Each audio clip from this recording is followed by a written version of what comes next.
Welcome to the UIAAA Connection podcast. Hometown Ticketing is proud to be the exclusive sponsor of the UIAAA Connection podcast and to provide schools nationwide with the best options for digital ticketing for their events. Visit their website at hometownticketing.com to learn how they can make digital ticketing possible and simple at your school. Thank you to Hometown Ticketing for their exclusive sponsorship of the UIAAA Connection podcast. Welcome back to another edition of the UIAAA Connection. I'm your host, Mark Hutch Hunter. Today, we are thrilled to have our first superintendent as a guest, Dr. Rick Robbins, Superintendent of the Canyon School District. Welcome to the podcast, Rick. Hey, Hutch, glad to be here today. Excited to visit with you. Thanks for having me.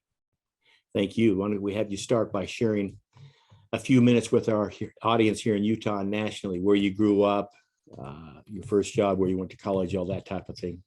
Yeah, I'm a Utah boy, grew up in Scipio, Utah, small town kid, went to Millard High School, a proud alum, 1991, and enjoyed my time there. My dad was a longtime high school football coach and baseball coach there at Millard High. So, got to be around him and experience education that way as a small child, and just really looked up to my dad. My dad's always been my hero as a teacher and coach. And, I kind of wanted to follow in his footsteps. And fortunately for me, I was very blessed as a student athlete. And so through high school, I was a three-sport athlete, had a great experience playing football, basketball, and baseball. And I still, to this day, advocate for multi-sport kids. I think that's very important,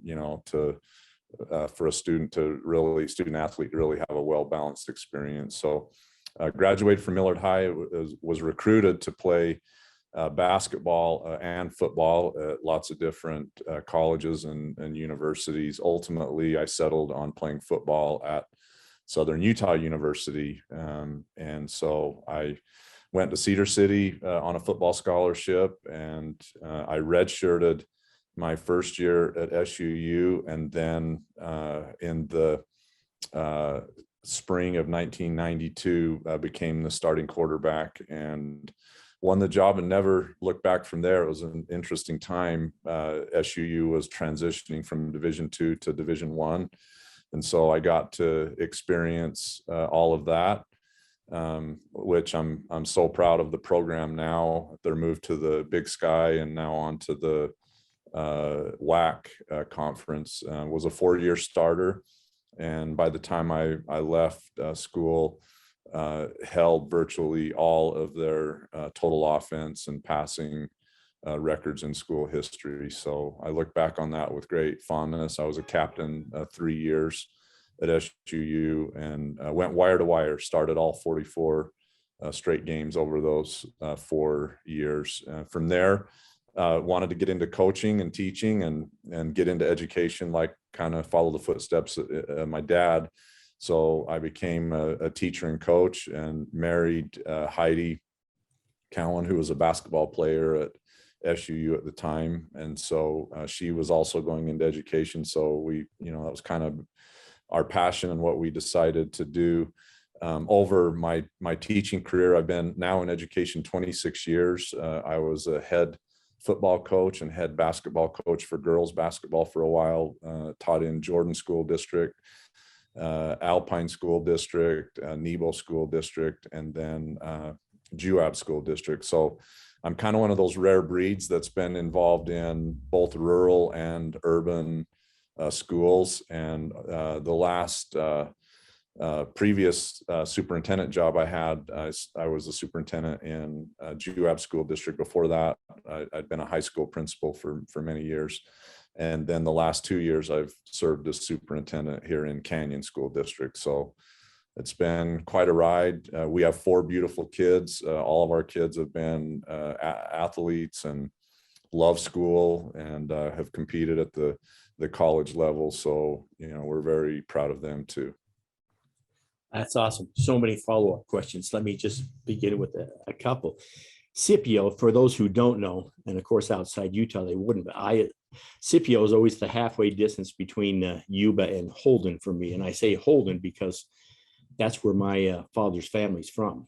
He grew up in Holden, and obviously his dad left later on. But I've actually stayed at the hotel there at the right there by the exit. I'm not sure what it's called. It's not a Holiday Inn, but it's not a bad place to stay. So, yeah, great town, and kind of the claim to fame in Scipio, if people aren't aware, it's one of the only dry towns left in the state of Utah. So, just a fun fact there for everybody.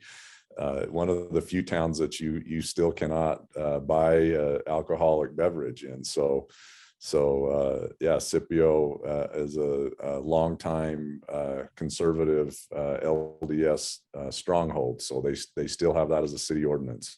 Okay, and so your dad coached football at Miller then? Yeah, so my dad was a longtime 40-year plus educator and coached at Millard High. He was there kind of during the heyday with Lou Munson. In the early 80s when Millard established the wishbone offense, and they were very cutting edge and ahead of their time.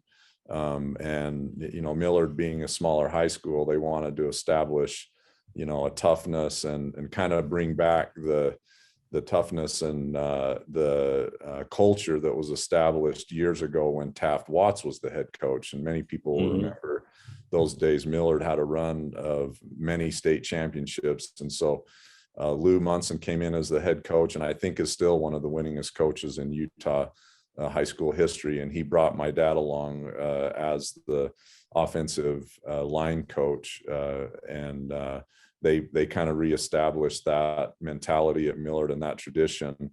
And then by the time I came along, it was a well-oiled machine, and we won one state championship while I was in high school and played for another. Yeah, we were way ahead of our time running spread option, much like Air Force is today. Millard was running that same flex bone offense in the late 80s. So, I got to run that system and had a great time. And so I understand that, and you may not have known this, but I spent it was a couple years ago, but I spent 4 years coaching the professional women's football team, the Utah Falcons, which ran the exact same offense. And I don't need to tell you, part of the reason we ran it, possibly the reason is people have such a hard time defending it. As you well know, it's assignment football on defense, and you can do it right 9 times, but on that 10th, you miss somebody, and the next thing you know, you're gone for a touchdown. Yep. Yeah. I'm a real disciple of option football. And I remember our head coach, by the time I got to high school, Dennis Aldridge was our head coach, and he later became principal at Millard High. Mm-hmm. But our philosophy was we'll run the triple option on the 1 yard coming out, and we'll run the triple option on the 1 yard going in. And it didn't matter, as you said, we weren't so concerned about what the defense was going to do to us. We were more concerned about what we're going to do to you. So we had great success with it. That's exactly right. And so how did you go from a mostly run? I'm sure you threw a little bit, but then obviously you became a prolific thrower, obviously, 4 years at SUU. Well, I was told my dad, I felt like I was a little underappreciated as a passer in high school. I rushed for 1,000 yards and passed for 1,000 yards all 3 years in high school. And I kind of always, teased him a little bit about that. Like, hey, you had a college level passer on the team, but you didn't utilize those skills much. And so when I got to college, I was always much bigger, right? I mean, even in high school, I was about 6'3", 200 plus pounds. And so, I could throw and run. I was probably, in terms today, more of a dual threat, type of quarterback. So when I got to college and they started to utilize my passing skills, more often, it was great. My learning curve was so steep though. And I made a lot of mistakes. I threw the ball to the other team just as much as I threw it to our team, I think. So, but it was fun, right? And we got to air it out and throw the ball around the field. And I ended up playing for some great offensive coordinators. Wayne McQuivey was one. He came from the University of Utah. You may remember him, coached at Highland. I do remember him. Uh-huh.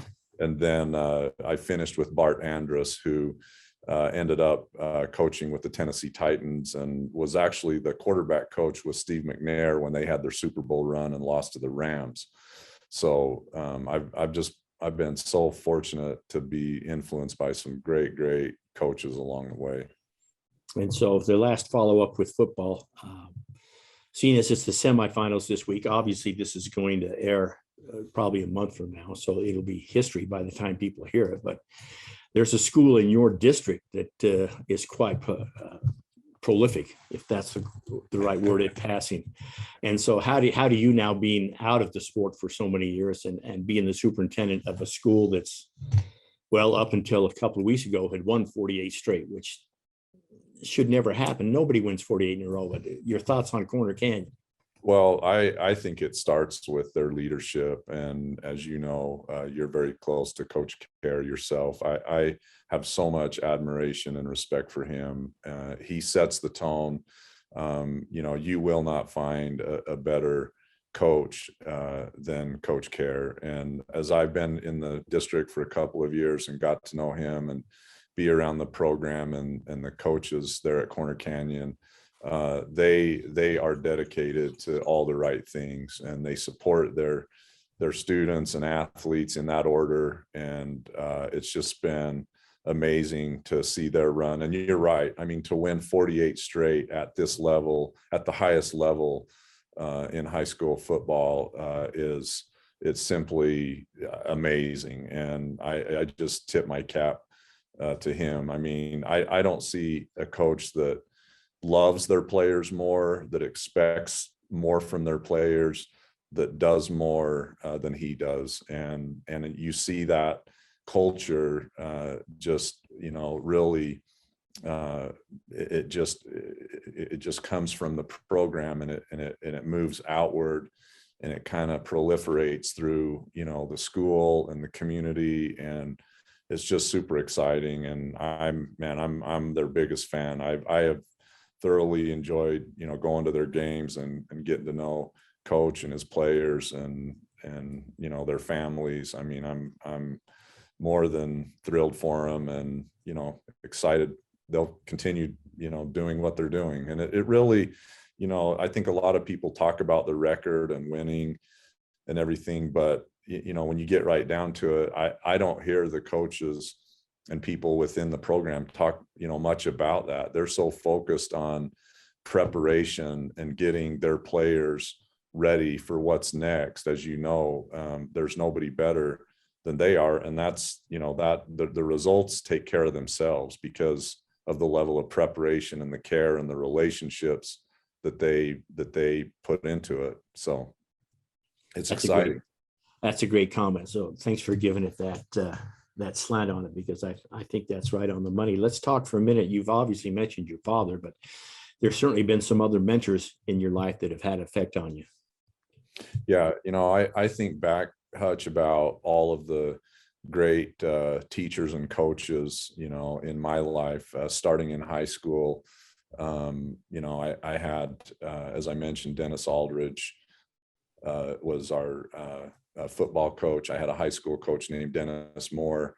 I had a high school coach, basketball coach, Terry Schellenberger, that coached in Utah Valley for many years.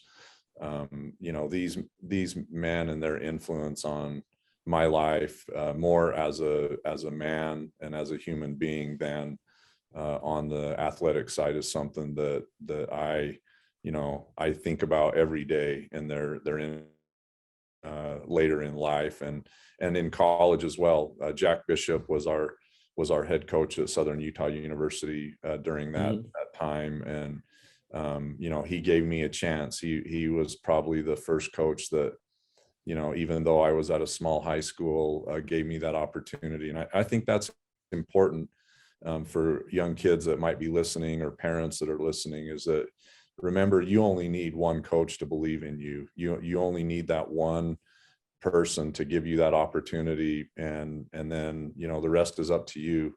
But you know, that's on us as coaches and mentors to you know, see that potential in our student athletes and provide those same opportunities. So those are just a few people that have come to mind professionally. I've had many mentors and people along the way that have influenced me, and all of them, you know, have made me the leader that I am today, and I'm very grateful for that. Thank you. Let's revisit your journey. I was trying to count them and lost track at the first. So how many different schools were you either a coach or a teacher at, or an administrator, before you became the superintendent? Rehash that journey for us. Yeah, I started out as a coach and teacher in Jordan School District at Copper Hills High School. I worked with Coach Ron Halbert, who was our head coach at Copper Hills at the time, who's now the head coach at West Jordan High. I know Ron real well. Having great success, and I still very fond of Coach Halbert to this day, and you know, I think about those memories often about that opportunity. So I went from Copper Hills to Payson High School, where I was head football coach for the Lions for 4 years, and had a great run there as head football coach. I was also a history department chair at Payson High School during that time. And then I made the decision to leave Payson High School, and I went to Lone Peak High School, and I was able to work with Monty Morgan was our head coach there. Many of you know Mont. Won some state championships at Lone Peak, and we got close while I was there. We lost in the semifinals to Logan, to that great Riley Nilsson team that was at Logan, and Coach Favaro. Boy, they were tough to stop. They throw the ball around the field, and Riley just made too many plays on us. But I had a great experience there. I got to work with Coach Cuff. Ryan Cuff was an assistant coach or head coach of the boys basketball team at the time at Lone Peak. So and he and I competed against each other in high school at Millard and Richfield. So we had the opportunity to work together at least for a year.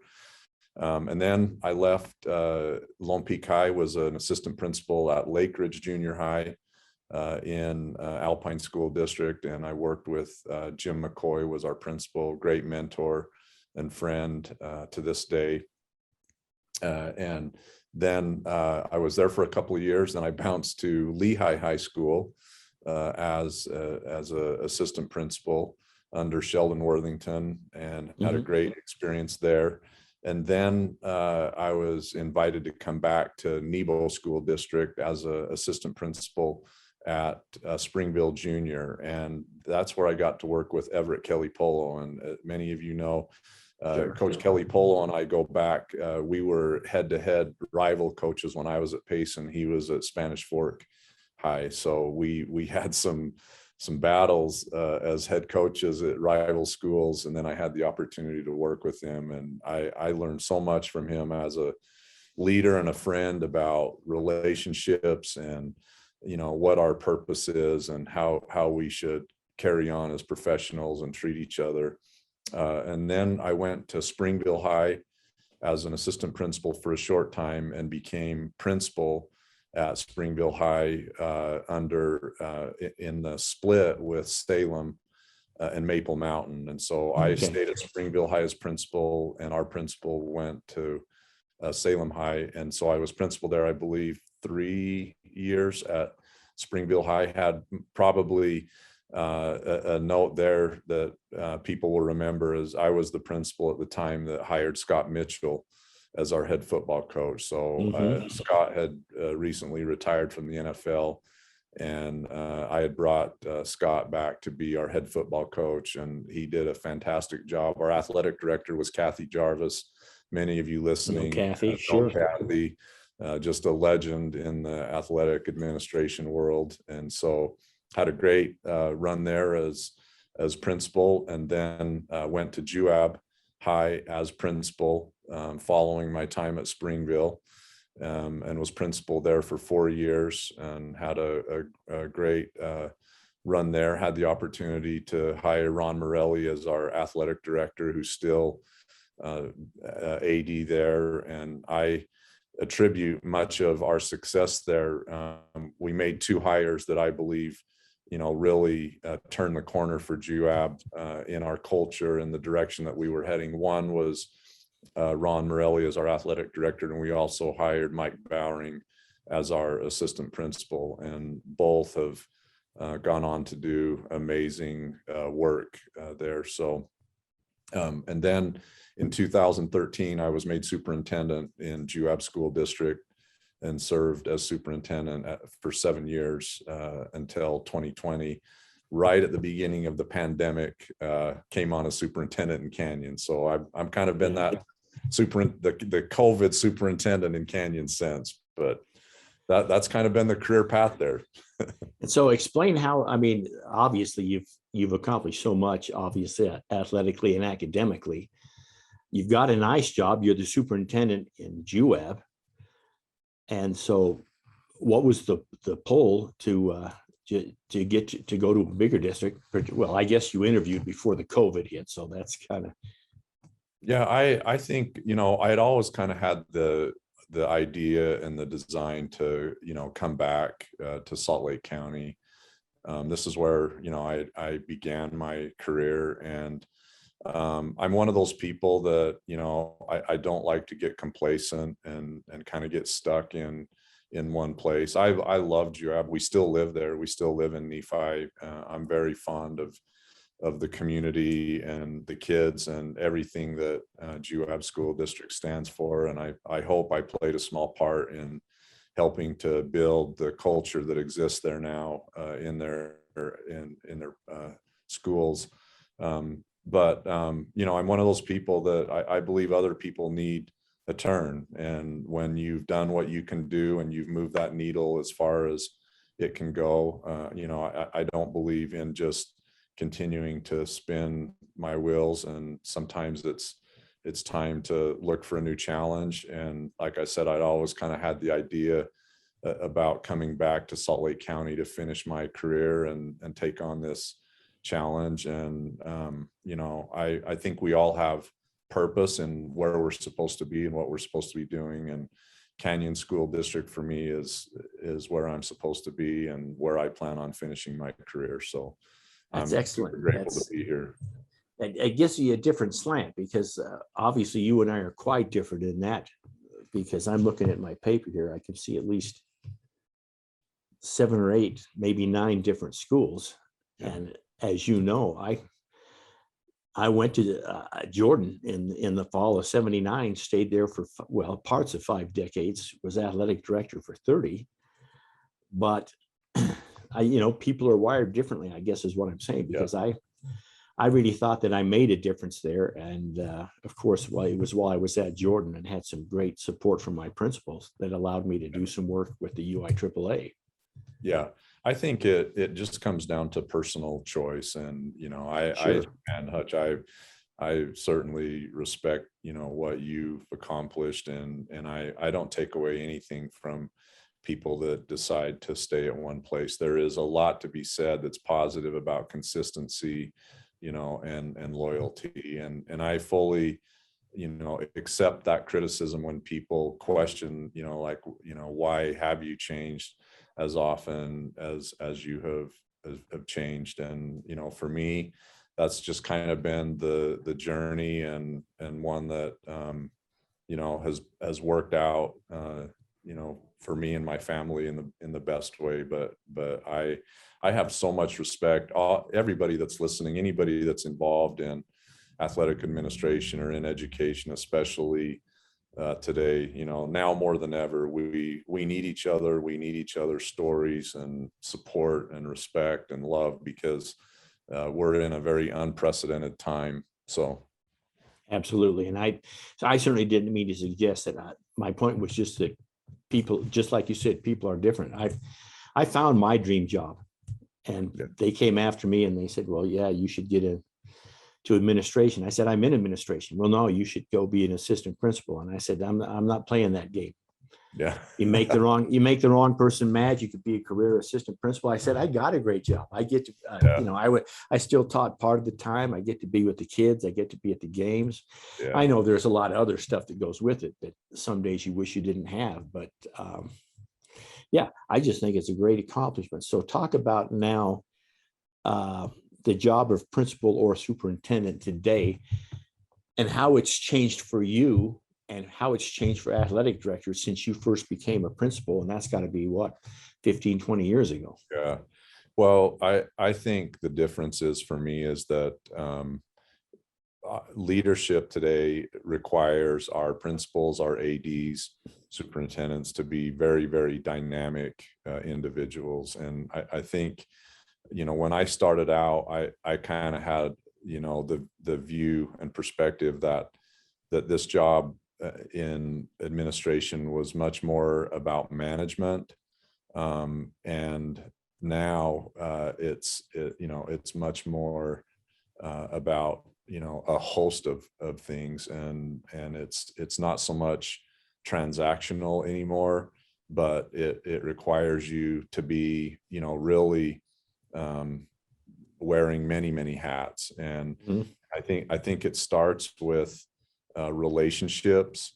I look back and think about the visibility of our job as leaders in today's environment versus 20 years ago. I mean, really, when you look at it, the level of transparency, whether it's social media or television, I mean, just about all of our high school games are televised or streamed live today. Just about every high school roster, no matter what the team is not only on the web, but you can follow, in real time stats on players and coaches. And so just the level of scrutiny and the level of transparency that exists in today's environment really requires a different level of leadership to be able to, operate in that environment and meet the needs of so many diverse and different students and their perspectives and their families. I just tip my cap. It requires a leader that has a skill set in many different ways, unlike, maybe it was in years past, and some not for all, positive purposes. I've never seen the level of scrutiny in a negative way either. I mean, I think what our high school coaches face is very similar to what college coaches face. I mean, social media and these message boards and people being able to, virtually say, and do what they want, behind a screen can be very problematic. And I think we're still talking about young kids. We're still talking about high school kids. We need to remember that. But we've taken this to a whole nother level. Some, in some ways it's been very positive, but in others, not so much. So I think, today's leaders really, they have to process a lot of different aspects of their job, and I tip my cap to them. Very well said. Let me take you down this road. I know what the answer is going to be, but I'll do some shameless self-promotion.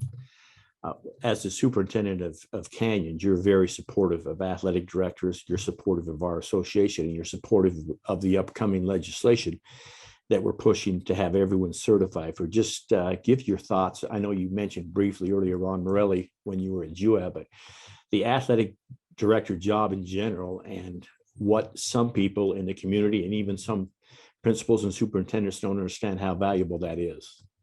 Well, let's start with, thinking about just how important the role of the athletic director is. And I've said this many times.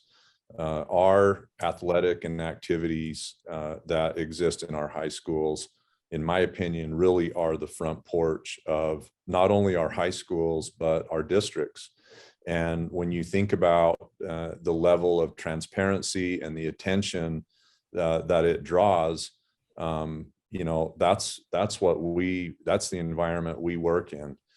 Many of the issues that we deal with on a daily basis, for good or for bad, are centered in those programs. And so, the rationale in my thinking has always been behind a great AD that is dedicated to the vision and the outcomes that we want for students is paramount. We know how important academics are. Nobody disagrees that, students being college ready academically is important. But in this day and age, the soft skills or the aptitudes and dispositions that we expect from our kids, grit, hard work, perseverance, empathy, teamwork, sacrifice, for the most part, those skills are learned in these activities and in these athletic teams.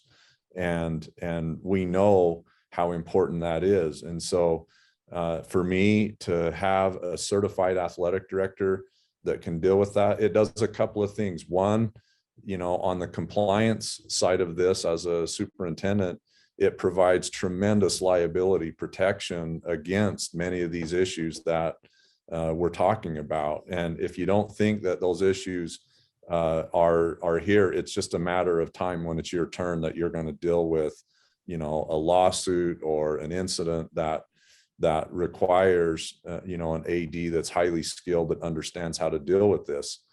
And secondly, to me, it's about hiring and retaining the very best people. Over the years, we've seen, and I've heard Rich Barton talk to this, we've seen more and more of our teachers move away from the coaching ranks because of these different pressures. And that can be, whether they have a lack of training or, they don't have the passion for it anymore.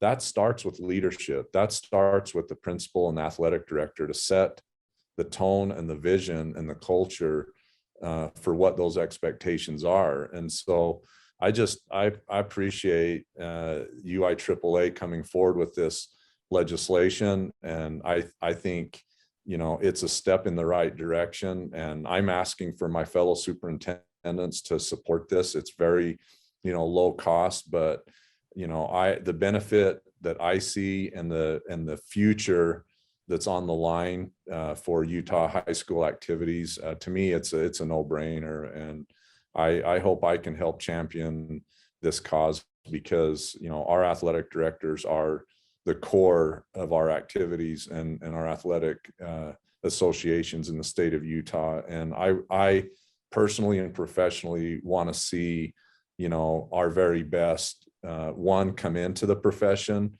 and want to be athletic directors, and two, I want them to stay as athletic directors. Thank you. So very well said. So we appreciate that. And we appreciate certainly all the help you've given us so far and that you will give us in the future. Let me ask you this, and this answer would be different 25 years ago when you were an assistant or even when you were coaching, but now as a superintendent of one of the largest districts in Utah, what's the favorite part of your job? It's always the people. It's getting to work with amazing people and to see our students succeed. We talked a little bit about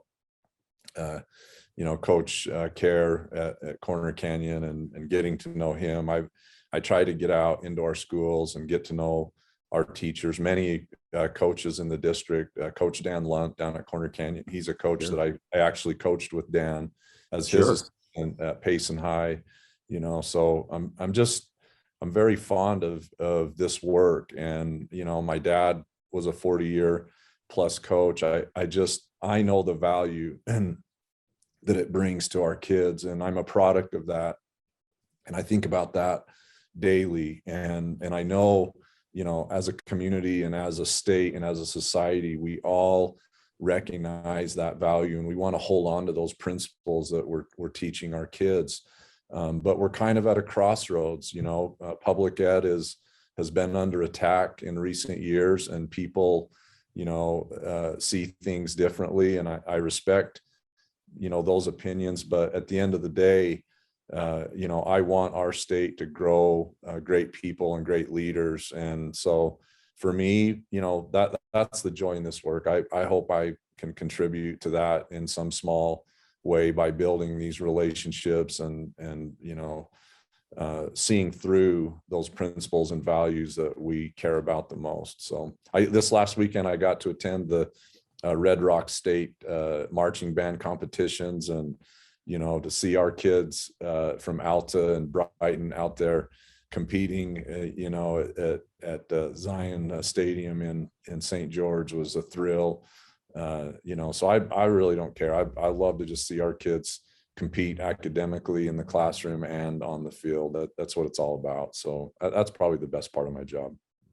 Well said. Thank you. Let me wrap it up with a couple of final questions. The first being, as a superintendent now, with all of the experience you've had coming up, including coaching, if you had 2 suggestions for a brand new athletic administrator, and by new, I mean 1 to 4 years, if you had 2 suggestions that they would absolutely do these 2 things to help you to be successful, what would those 2 things be? For me, 2 things that I focus on even to this day as a superintendent. Number 1 is, center yourself on relationships. Never lose sight of where you came from and what your roots are. I think it's very easy to get caught up all of the hype or whatever aspect of the job is, but I think ground yourself in relationships. And secondly, I would recommend never stop learning. Never stop pushing yourself, whether it's certification or it's professional development or it's learning from others. One of the things that I admire about the athletic community, and I always have, and I've always wondered why we don't transition this philosophy and culture into the academic world. And that is, we know as coaches, the best idea, the best play, the best defense, the best organizational structure is a 1 call away. Whether you're an AD or you're a head coach, we steal ideas from each other all the time. And we love that about this profession, is that we share, and we, thinking about the UIAAA conference that you all host in the spring and all the coaching clinics that go on. We just are constantly learning and sharing ideas. And yet we don't do such a good job.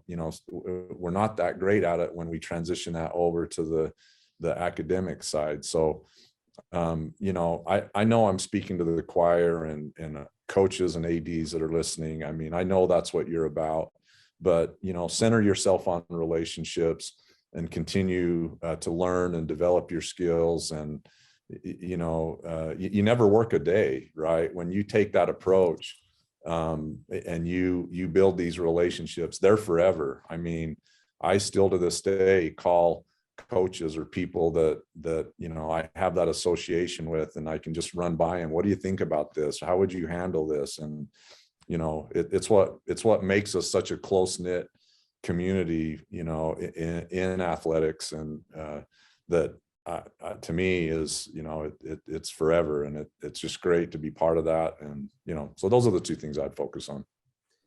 Well said. Rick, what question should I have asked you that I failed to ask? I don't know.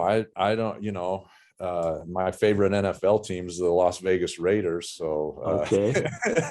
And why? The Raiders, even when they were in LA and in Oakland? Well, no, and it's an interesting story. I grew up as a Dan Marino fan. I back in the 80s, I loved watching the Miami Dolphins and their air raid offense and Coach Shula. And then I kind of switched over and kind of became a San Diego Chargers fan for a while. And I never really had a home, with the NFL or professional football. And then when the Raiders moved to Las Vegas, I settled in as, okay, that's my home team. That's only a few hours away from home. I'm all about, having a home team and being local. So I'm all in. So I've been to 1 Raiders game so far at Allegiant Stadium. It's amazing, and look forward to going to many more. That's excellent. Well, that wraps it up for another edition of the UIAAA Connection. Once again, our host this week has been Dr. Rick Robbins, Superintendent of the Canyon School District. Thanks for being on, Rick. All right. Thanks, Hutch. Good luck to everybody. For our listeners, we hope you tune in again next week for another edition of the UIAAA Connection.